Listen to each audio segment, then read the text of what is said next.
നവകേരള സൃഷ്ടിക്കായി സർക്കാർ രൂപം കൊടുത്ത മിഷൻ കോർഡിനേറ്റർ ചെറിയാൻ ഫിലിപ്പിന്റെ ഗതി ഇതാണെങ്കിൽ ഈ നാട്ടിലെ സാധാരണക്കാരുടെ സ്ഥിതി എന്താകും? പിണറായിയുടെ പെറ്റും ഇടതുപക്ഷ സഹയാത്രികനും പാർട്ടിയുടെ കിടിലം ബുദ്ധിജീവിയുമായ ചെറിയാൻ ഫിലിപ്പിന് നമ്മുടെ ചുവപ്പ് നാട് കൊണ്ടുണ്ടാവുന്ന കൊല്ലാപ്പുകൾ ചില്ലറയല്ല. നവകേരള സൃഷ്ടിക്കായി സർക്കാർ രൂപം നൽകിയ മിഷന്റെ കോർഡിനേറ്റർ ചെറിയാൻ ഫിലിപ്പിന്റെ ശമ്പളം ചുവപ്പ് നാടിയിൽ കുരുങ്ങി. നിത്യ ചെലവുകൾക്ക് പോലും പണമില്ലാതെ കോർഡിനേറ്റർ വട്ടം ചുറ്റുകയാണ്. യാത്ര ഗതികെട്ട് സുഹൃത്തുക്കളുടെ ഇരുചക്ര വാഹനങ്ങളിൽ. എന്നാൽ തനിക്ക് ആരോടും പരിഭവമില്ലെന്ന് ചെറിയാൻ ഫിലിപ്പ് പറയുന്നു. 4 മിഷനുകളുടെ കോർഡിനേറ്റർക്കാണ് ഈ ഗതി. കഴിഞ്ഞ ജൂണിലാണ് ഇടതു സർക്കാർ ആവിഷ്കരിച്ച ഹരിത കേരളം, ആർദ്രം, പൊതുവിദ്യാഭ്യാസ സംരക്ഷണ യജ്ഞം, ഒരു ലൈഫ് എന്നീ 4 മിഷനുകളുടെ കോർഡിനേറ്ററായി ചെറിയാൻ ഫിലിപ്പിനെ നിയമിച്ചത്. അതും ചെറിയ പോസ്റ്റ് ഒന്നുമായിരുന്നില്ല. അഡീഷണൽ ചീഫ് സെക്രട്ടറിയുടെ റാങ്കിലാണ് ചെറിയാൻ ഫിലിപ്പിനെ നിയമിച്ചത്. ചെറിയാൻ ഫിലിപ്പിനെ നിയമിച്ച മന്ത്രിസഭ ജൂണിൽ തന്നെ ചുമതലയേൽക്കാനും അദ്ദേഹത്തോട് ആവശ്യപ്പെട്ടു.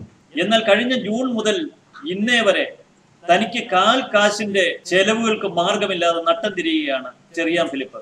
ചുമതലയേറ്റ് 9 മാസമാണ് ഇപ്പോൾ പിന്നിട്ടിരിക്കുന്നത്. എന്നാൽ ശമ്പളം നൽകാനുള്ള ഒരു നടപടിക്രമങ്ങളും പൂർത്തിയാക്കുവാൻ സർക്കാരിന് ഇതുവരെ കഴിഞ്ഞിട്ടില്ല. നിയമനത്തിന് കൂടുതൽ താല്പര്യം കാണിച്ചത് മുഖ്യമന്ത്രി പിണറായി വിജയനാണ് എന്നതാണ് ഏറ്റവും കൗതുകകരം. എങ്കിലും ധനമന്ത്രാലയത്തിന്റെ മെല്ലപ്പോക്കിൽ പിണറായി വട്ടം ചുറ്റുകയാണ്. തോമസ് ഐസക് അറിഞ്ഞുകൊണ്ട് ധനമന്ത്രാലയത്തിനെ ഒരു മെല്ലപ്പോക്കിൽ എത്തിച്ചിരിക്കുകയാണെന്നാണ് ഉന്നത വൃത്തങ്ങളിൽ നിന്നുള്ള അടക്കം പറച്ചിലുകൾ.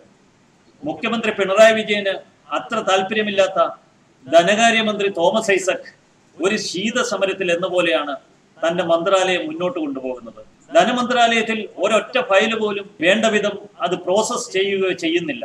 ഇതാണ് ഇപ്പോഴത്തെ പ്രതിസന്ധിക്ക് കാരണം. ഒരു സ്റ്റാഫിനെ പോലും ചെറിയാന് നൽകിയിട്ടുമില്ല. സർക്കാർ അനുവദിച്ച ഔദ്യോഗിക വാഹനം ഓടിക്കുന്നത് ടൂറിസം വകുപ്പിലെ താൽക്കാലിക ഡ്രൈവറാണ്.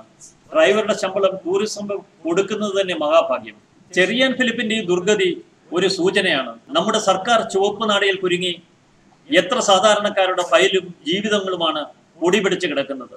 അതിന് ഏറ്റവും വലിയ ഉദാഹരണമാണ് പിണറായി വിജയന്റെ ഏറ്റവും അടുത്ത സുഹൃത്തും പിണറായി വിജയന്റെ മാർഗദർശിയും സർക്കാരിന്റെ കാര്യദർശിയും ഒക്കെയായ ചെറിയാൻ ഫിലിപ്പിന്റെ ഈ ദുർഗതി. അതും ധനകാര്യ വകുപ്പിന്റെ ചുവപ്പ് നാടയിൽ കുരുങ്ങിക്കിടക്കുന്നത് ഏറെ കൗതുകകരം തന്നെ. ന്യൂസ് ഡെസ്ക് മലയാളി വാർത്ത.